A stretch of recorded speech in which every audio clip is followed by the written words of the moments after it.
स्वतःची वैशिष्ट्ये घेऊनच जन्माला येतात। त्यांच्या उच्चाराने त्यांच्या विषयाचा एक झरझरीत प्रकार आपल्या डोळ्यासमोर सरकून जातो।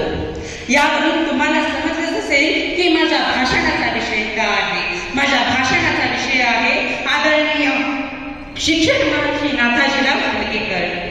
मराठा समाज आणि मराठी भाषिकांची एक स्वतंत्र संस्था असावी। त्या संस्थेमध्ये बहुजन अशिक्षित समाजाला व मुलींनाही शिक्षण घेता यावे, म्हणजे समाजाच्या सर्वांगीण विकासाला त्यांचाही हातभार लागेल। याच उद्दिष्टाने बेळगावातील काही शिक्षणप्रेमी लोकांनी मराठा मंडळ नावाची संस्था स्थापन केली।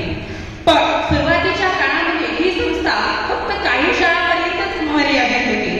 पण 1977 हे वर्ष मराठा मंडळाच्या दृष्टीने अधिक क्रांतिकारी ठरले, कारण या काळामध्ये मराठा मंडळाला एका नव्या सरसरत्या व्यक्तिमत्वाची गरज भासली। सरसरते व्यक्तिमत्व जर का मराठा मंडळाला लागले तर मराठा मंडळाची प्रगती अधिक शीघ्र गतीने होईल। हेच विचार घेऊन काही जणांनी गुरु अण्णा हलगेकर यांची भेट घेतली। त्यांना सांगितले की तुमच्या कार्यानुसार मोठ्या मंडळाने जर का मंडळाच्या अध्यक्षपदाची धुरा आपल्या खांद्यावर घेतली तर मराठा मंडळाची प्रगती अधिक शीघ्र गतीने होईल। गुरु अण्णा हलगेकरांनी मंडळासमोर क्षणाचा विचार न करता म्हणाले की आजपासून मी माझा मोठा मुलगा नाथाजी हा मंडळाला दत्तक दिला। त्यानंतर नाथाजीराव साहेबांनी मंडळाचे अध्यक्षपद स्वीकारले।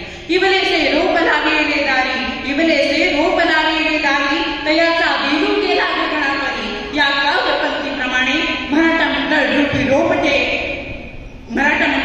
रोपटे रुजवून त्याचे संवर्धन करणे हे अधिक कठीण होते। साहेबांनी जेव्हा अध्यक्षपद स्वीकारले तेव्हा त्यांच्या लक्षात आले की मंडळाची आर्थिक परिस्थिती ही अत्यंत बिकट आहे। मंडळाकडे फक्त 112 रुपये होते। मंडळ जर का स्वावलंबी बनवायचे असेल तर मंडळाची आर्थिक परिस्थिती ही